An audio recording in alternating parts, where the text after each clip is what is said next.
This is Neptune in the 8th house synastry. It's important to note that now we're at the half of the chart, therefore it's to do with the generational aspect. So I do this a lot in themes when we get here because it's more to do with what was going on at the time rather than who's doing what.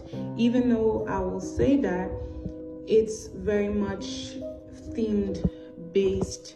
And the way I decided I was going to do this Neptune, I'm going to do beginning, middle, then end, and then side thoughts, because Neptune can be really messy. And the only way I was able to translate this onto paper and onto you guys was by literally describing as I saw it, as I experienced it, and as I was told certain people's stories in my real life.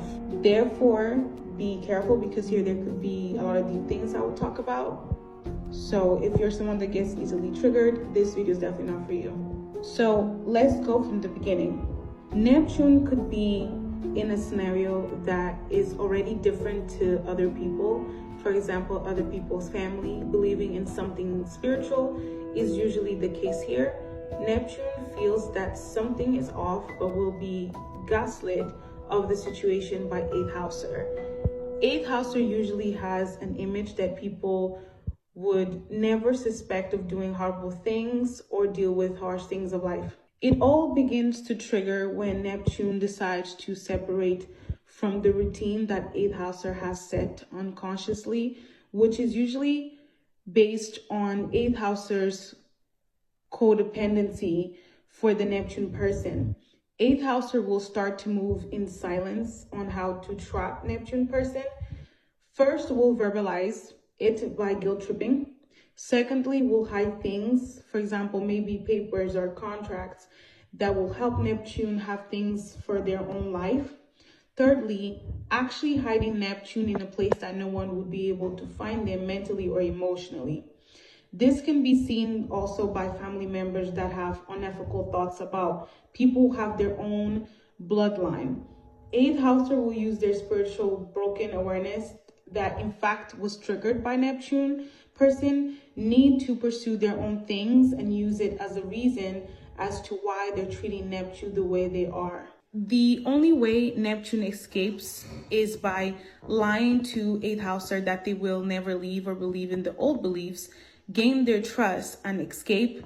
In a twisted way, Neptune is the person that heals 8th houser from all the trauma they experienced.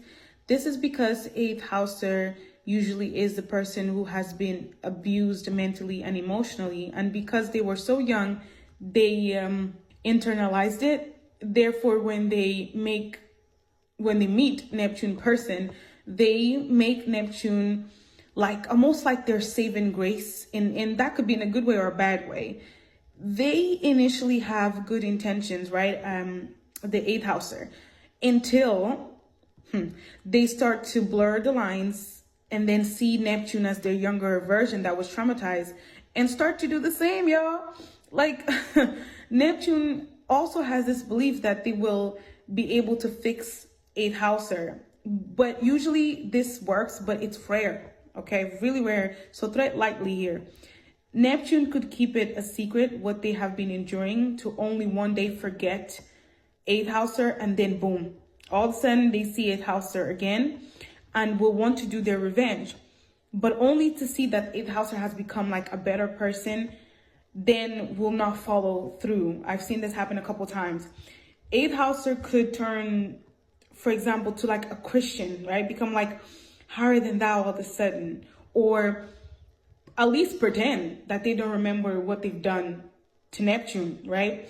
And Neptune, because of all of these events, Neptune can actually become someone that helps people also with trauma things because they survived it, or they could actually become like a priest. Now, this could be literally or like metaphorically as well. Side thoughts about this synastry. I noticed here there could be transmitted diseases. We hear about them a lot, okay? And even though it's common, a lot of people don't want to come out because of that shame, which is 8th house themed.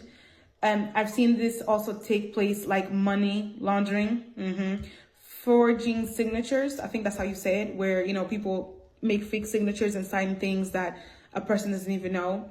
Usually as well, it could be possible that when you meet each other, there's somebody that just passed away, or also when someone does pass away, 8th house or Neptune, usually the person will tell the truth about what really went on, but it's like in the last few minutes of that person's breath. And then everybody else is left to deal with the 8th house fiend that wasn't really involved or knew but kept quiet too. There's also a lot of forgiveness. You know, those people that you never thought they would forgive each other, and they do, and they both heal, and they both, you know, break generational curses that way.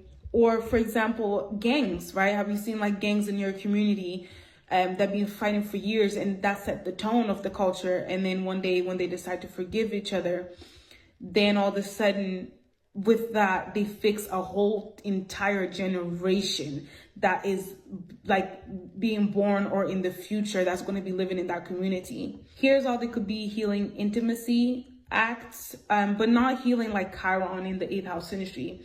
Is healing in the sense of Neptune finally realizes that they were never really in tune with their body. And then 8th house realizes like, oh my God, this person is the only person that I ever had intimacy acts that I truly feel like they love me because they love my soul. Also here, there could be like a 4C of images of harm. So you might sleep and have a dream that you might be in a car accident with this person and then be able to avoid it for the next day. Or you just have certain like flash, you know, images of certain bad thing happening. When you're with this person, you just start having this crazy intuition about things that might go wrong. Almost like you both are like guardian angels to each other. Or they call you and they say, hey, I just had this dream about you. I don't think you should do that. This is all for the Neptune in the 8th house synastry. The reason why this is the quickest I've done of all of them is because, as you can see from the things I said, it's very, very deep. And you can't say these things on TikTok as well. And as well, it can be actually triggering for a lot of people.